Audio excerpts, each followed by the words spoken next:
हम इस प्रोग्राम के पहले से बात करेंगे पाकिस्तान को बचाने की जो कोशिशें की जा रही हैं और जिस किस्म का माहौल बना हुआ है। आर्मी चीफ जो है वो लीड लेते हुए नज़र आ रहे हैं। हमारे पास स्टूडियोज़ में मौजूद है मुशर्रफ ज़ैदी साहब, तज्ज़ियाकार, कामरान यूसुफ साहब, सहाफ़ी तज्ज़ियाकार, दोनों का बहुत शुक्रिया। अभी तक हमने बात सुनी है और मैं चाहूँगा कि मुशर्रफ के पास आऊँ और कामरान भी इसके ऊपर कमेंट करें।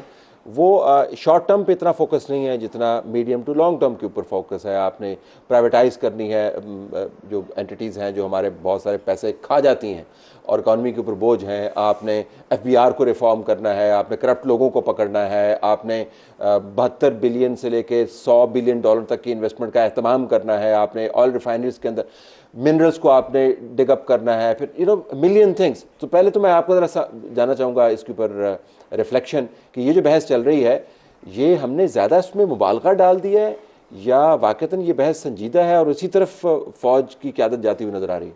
देखें, सबसे पहले ये कि लोगों की नीयत पर शक करना मैं समझता हूँ बहुत ही अजीब सा एक अमल है और मेरे लिए एटलीस्ट बहुत अनकंफर्टेबल है। तो अगर सवाल ये है कि क्या फ़ौजी क़यादत की नीयत जो है वो अच्छी है, वो वाकई चाहते हैं कि चीज़ें बेहतर हो, 100% उसमें कोई, लेकिन मैं ये भी कहूँगा कि जब इमरान खान आए थे तो उनकी नीयत भी, जो उन्होंने पहली अपनी स्पीच आपको याद होगा, तो उसमें वो सारे नुकात थे जिनकी आज बात हो रही है। और इससे पहले जो 2013 में जब मियाँ साहब आए थे तो तीसरी दफ़ा उनको ये मौका जो है अवाम ने दिया, तो उनका भी एजेंडा यही था। मज़े की बात यह, आपने सिर्फ अगर हम एक इसमें मौजू ले लेते हैं प्राइवेटाइजेशन का, तो प्राइवेटाइजेशन का सबसे, राना साहब को अच्छी तरह याद होगा और उनका प्रोग्राम पे होना इस तरह से बहुत अच्छा और मुफीद है। 1991 में जब मियाँ साहब प्राइम मिनिस्टर पहली दफ़ा उन्होंने हलफ लिया तो उनकी पहली स्पीच में जो पहले नुकात में से पहली चीज़ जो थी वो थी कि उन्होंने प्राइवेटाइज करना है, क्योंकि उनको पता था कि इस तरह से जो कौमी इदारे हैं जो खसारे में जा रहे हैं ये इस तरह से नहीं चलने चाहिए। और बाय द वे उन्होंने काफ़ी हद तक उस पर फॉलोअप भी किया। आपको याद होगा मुस्लिम कमर्शियल बैंक जो है वो प्राइवेटाइज हुआ। शौकत तरीन को पाकिस्तान फौज नहीं लेके आई थी, शौकत तरीन को पाकिस्तान नवाज शरीफ लेके आए थे। हबीब बैंक जो है उनके जिम्मे किया गया, उन्होंने उसको ठीक किया। उसकी प्राइवेटाइजेशन बहुत देर बाद हुई, लेकिन एक बहुत लंबा 30 साल का एक तसलसल है, जिससे बड़ा सवाल ये मैं समझता हूँ बनता है तलत साहब के ये क्यों है ऐसा कि चाहे फौजी क़यादत हो या सिविलियन हो, चाहे पीएमएल नून के लीडर हो या पीपीपी के या पीटीआई के, सबके अहदाफ एक ही। सब कहते हैं कि हमने टैक्स ज़्यादा कलेक्ट करना है, सब कहते हैं हमने इदारों को प्राइवेटाइज करना है, और कर कोई भी नहीं पाता। तो जब तक इसका डायग्नोसिस नहीं होगा तो ये जो खिलवाड़ बिजनेस कम्युनिटी हर आर्मी चीफ के साथ करती है, चीफ हमारे जो होते हैं ना ज़्यादातर सादा लोग होते हैं, इनका काम जो है वो कौमी दिफा और हमारे जो बॉर्डर्स हैं उनका और अंदरूनी और बैरूनी साजिशों से हमें बचाना है। उनका काम ये नहीं है कि टैक्स चोरों और रेंट सीकरों से वो ये समझ सकें कि असल इकॉनमी की बात कौन कर रहा है और अपने बिजनेस को बढ़ाने और उसको टैक्सेस से बचाने की बात कौन कर। लेकिन ये जो सादा बातें नहीं है कामरान, जिसमें काफ़ी गहरी बातें की गई उस सारी मीटिंग के अंदर और एक फ्रेमवर्क बाकायदा दिया गया, अहदाफ सेट किए गए, तो आपको लगता है कैलेंडर अनफोल्ड होता नजर आता है? क्योंकि इतनी तफसील के साथ जब आप बात करते हैं तो ऑफ रहे होते हैं, ज़रा 60 बिजनेसमैनों से आप लाहौर में मिल रहे हैं, 50 कराची में मिल रहे हैं। सो पाकिस्तान में जो सबसे ज़्यादा चीज़ें बिकती हैं और बनती हैं वो लाहौर कराची के अंदर बनती है। You talking about the heart of the Pakistan economy. ये रिफ्लेक्शंस पहले तो आप ये बताएं इसके ऊपर। देखें, बिल्कुल ये ऑफ द कफ नहीं है। ये हमें सिग्नल्स मिलते रहे हैं कि ये जो मौजूदा आर्मी चीफ है इन्होंने खुद इंटरेस्ट लेके, वो बेशक स्पेशल इन्वेस्टमेंट फैसिलिटेशन काउंसिल हो, बाकायदा उस पर होमवर्क किया गया और शहबाज शरीफ साहब भी उसको एक्नॉलेज करते रहे। लेकिन मुशर्रफ ज़ैदी साहब ने एक बात की कि बिल्कुल वो बात ठीक कह रहे हैं कि अदरवाइज़ फ़ौज का तो ये काम नहीं है। लेकिन पीडीएम की हुकूमत ने जाते जाते जो पाकिस्तान आर्मी एक्ट में तरमीम की हैं, अब नेशनल डेवलपमेंट के नाम पर फ़ौज जो है वो प्राइवेटाइजेशन भी कर सकती है, फ़ौज जो है नहरें भी खोद सकती है, फ़ौज कोई भी अब काम कर सकती है। ये बाकायदा तौर पर हमारी पार्लियामेंट ने फ़ौज को ये अब इख्तियार दे दिया है। दूसरा, इसकी कामयाबी का जो ताल्लुक है, देखें उसकी जो सबसे बेहतरीन मिसाल ये मुशर्रफ साहब ने दी 2018 में, आई थिंक एक आइडियल सिचुएशन थी, क्योंकि हमेशा हमारे यहाँ एक प्रॉब्लम रहा कि सिविल मिलिट्री जो टसल की वजह से पाकिस्तान नहीं बढ़ सका आगे। फौज एक ऐसे बंदे को लेकर के आई जिसके बारे में कहा जाता था कि जी ये उनका कैंडिडेट है, और आइडिया क्या था कि सामने इमरान खान होंगे और पीछे फौज होगी, वो बेशक इंटरनल पॉलिसी हो, बेशक पाकिस्तान की फॉरेन पॉलिसी हो, तमाम चीजों को हमने सीधा कर दिया। Classical one page. यस, और उस क्लासिकल वन पेज में जब हम डिलीवर नहीं कर सके उस वक्त भी नेशनल इकोनॉमिक डेवलपमेंट काउंसिल बनी थी, आर्मी चीफ उसका हिस्सा थे, और फिर जनरल बाजवा जो है बाकायदा तौर पर जो वो क्या कहते हैं कि इकोनॉमिक डिप्लोमेसी की, और उसमें कोई शक नहीं है कि बिलियंस ऑफ डॉलर्स वो लेकर के आए जब इमरान खान साहब आए थे। तो आई सीरियसली डाउट कि इस वक्त शायद 2018 में फिर हालात बेहतर थे, जितनी ज़्यादा पोलराइजेशन है, और सबसे इंपॉर्टेंटली जब आपको ये नहीं पता कि आपके मुल्क में सिस्टम क्या होना है जो डिलीवर करे। ठीक, और आने तो वाले आप कैसे क्या करेंगे? और इंतखाबात जो साथ लगे हुए हैं, और उसके बाद इंतखाबात के बाद क्या सूरत हाल बनेगी? Come back to on this बहरान, वैक्यूम, इंतखाबात फरवरी में, नवाज शरीफ मौजूद नहीं है, इमरान खान जेल के अंदर है, निगरान हुकूमतें हैं, किसी ना किसी ने तो वैक्यूम फिल करना है कि नहीं?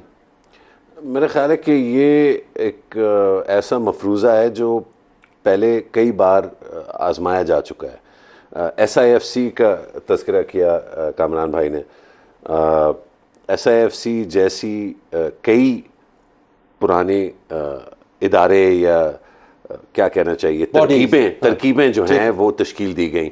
एक का तो नाम खुद ही लिया, national economic development council, general Bajwa के ज़ेरे नज़र जो है वो रहा। जनरल मुशर्रफ के दौर में इसी तरह CIRC के नाम से एक जो है बॉडी तश्कील दी गई। हर दफ़ा जब भी चाहे प्राइवेटाइजेशन हो, चाहे डॉक्यूमेंटेशन ऑफ द इकोनॉमी हो, चाहे स्मॉल और मीडियम ताजरान की डॉक्यूमेंटेशन और टैक्सेस की दहिंदगी के ऊपर जो है गौर किया गया हो, और शुरू में बड़े धड़ल्ले से, आपको याद होगा मोइनुद्दीन हैदर को उन्होंने ये दिया रिस्पॉन्सिबिलिटी, आपको अच्छी तरह याद है।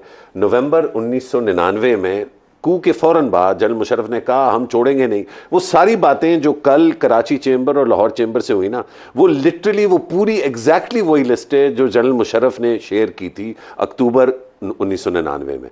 नवंबर 1999 में मोइनुद्दीन हैदर को जो है वो कमान सौंपी गई कि आपने छोड़ना नहीं है, तुन के रख दो, तो मतलब छड़ना नहीं है, सारे जो टैक्स ना दहिंदगान जो हैं उनको आपस में लेके आए। क्या हुआ? 2-2.5 महीने शटर डाउन स्ट्राइक हुई। पहले फैसलाबाद में हुई, फिर लाहौर में हुई। फैसलाबाद में उन्होंने एक ताजरों का जो लीडर था उसको पकड़ लिया, वो बेचारा शहीद हो गया, वो अपनी हरकतों की वजह से हुआ होगा यकीनन। उसके बाद इस तरह से पूरे मुल्क में आहिस्ता आहिस्ता ताजरान ने शटर डाउन किया। इवेंचुअली फरवरी ख़त्म होने से पहले वो पूरा का पूरा जो मूवमेंट था, मुहिम थी टैक्स अदायगी की, वो सारी बंद हो गई, और वापस उसी तनख्वाह पे रियासत पाकिस्तान ने ताजरों के साथ काम किया। कार्टिजोन जो है वो कार्टिजोन की जो फॉर्म है मुख्तलिफ किस्म की हो सकती हैं, लेकिन सिनिसिज्म बहुत है हमारी सारी डिस्कशन के अंदर। चूँकि माजी में नहीं हुआ तो एक ये नुक्ता नज़र ये आ सकता है, तो क्या हाल में भी नहीं होगा, मुस्तकबिल में भी नहीं होगा? Your take on this? नहीं, सिनिसिज्म इसलिए क्योंकि पूरा एक बैकग्राउंड है। मसलन जो रिपोर्टेड रिमार्क्स जो भी इंटरेक्शन हुआ आर्मी चीफ का लाहौर में और कराची में, कि जिस तरह जी डॉलराइजेशन के खिलाफ कैंपेन करेंगे, मनी चेंजेस वाले ये जो सब काम कर रहे हैं, ठीक है आप बिल्कुल करें, उससे हो सकता है 2-4 दिन मार्केट में थोड़ा सा आपको एक स्टेबिलिटी नज़र आए। बट क्या हमारा प्रॉब्लम, आप इमेजिन करें ना, हमारा सबसे बड़ा प्रॉब्लम क्या है? हमारी जितनी मर्जी हमने सब्सिडी दी एक्सपोर्टर्स को, एक्सपोर्ट्स हम अपनी नहीं बढ़ा सके। आज अगर आपके स्टेट बैंक के पास $100 बिलियन पड़ा हो तो कितना, फिर तो कोई एक्सप्लॉयटेशन नहीं होगी ना, फिर आपको इंटर बैंक में और ओपन मार्केट में इतना डिफरेंस नज़र नहीं आएगा। तो ये जो हमारी शॉर्ट टर्म स्ट्रैटेजी है ना कि जी मनी चेंजर को उठा लो, उधर से स्मगलिंग रोक लो, इसको ये कर लो, जो आपके फंडामेंटल प्रॉब्लम है वो आपका फंडामेंटल प्रॉब्लम यही है कि आपने इस मुल्क के अंदर एक ऐसा इन्वायरमेंट क्रिएट करना है कि जहाँ पे सरमायाकारी है, एक ऐसा इन्वायरमेंट क्रिएट करना है जहाँ पर आपने लोगों को इनकरेज करना है कि वो पैसा बनाएं, वो बिलियनियर बने। यहाँ पे जब एक कोई बंदा पैसा कमाना शुरू करता है तो आप उस पर क्वेश्चन मार्क लगा देते हैं कि लगता है कि इसने करप्शन से पैसा बनाया होगा। तो ये जो चीज़ें हैं इसके लिए फिर आपको, वही मैं कह रहा हूँ कि एक सिस्टम चाहिए। आप एक सिस्टम के तहत करेंगे। आइसोलेशन में कोई मैजिक वॉन्ड नहीं है कि ओवरनाइट चीज़ें चेंज हो जाएंगी। और गिवन सिनिसिज्म इसलिए है कि जब आपका एक बहुत सी ऐसी चीज़ें जिसमें आपको मिनिमम कंसेंसस चीज़ों के ऊपर चाहिए, अगर आप चाहते हैं कि बगैर किसी पॉलिटिकल बैकिंग के, आई एम श्योर के राना तनवीर साहब इस पर रोशनी डालेंगे, जो नवाज शरीफ साहब की पॉलिसी रही है, do you think that Nawaz Sharif आज लंदन में बैठ के ही वुड बी रियली हैप्पी कि जिस तरीके से हमारे पॉलिटिशियंस ने कंसीड की हैं चीज़ें, और कल जिस तरह कहते हैं कि जी अगले प्राइम मिनिस्टर वो होंगे और वो प्राइम मिनिस्टर बनते हैं जो उनका ट्रैक रिकॉर्ड है, तो क्या वो एक्सेप्ट करेंगे कि इतना एक्सेसिव रोल जो है वो दे रहे हैं? जो बड़ा सवाल है ये।